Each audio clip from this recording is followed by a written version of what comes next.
Við komum úr ólíkum áttum og við erum ekki sammála allt. En þegar að okkur sótt, þá stöndum við saman framtíð Íslands. Á laugardaginn kjósum við hvort við viljum hefja aðildarferli að Evrópusambandinu.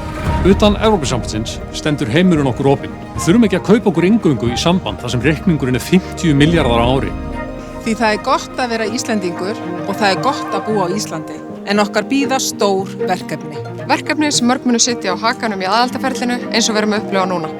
Við börðumst fyrir sjálfstæði, lýðræði og kvenfrelsi og höfum unnið mikla sigur.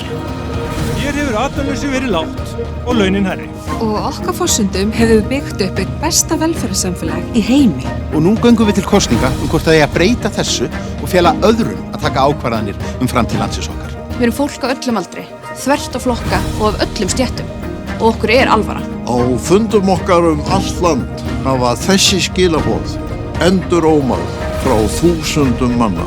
Við treystum þjóðinni og höfum trú á Íslandi. Trú á að við getum leyst okkar verkefni sjálf. Og haldið áfram að móta okkar eigin framtíð. Á okkar forsendum. Sjálfstæðið ekki til sölu. Kjósum nei. Skrifum söguna sjálf.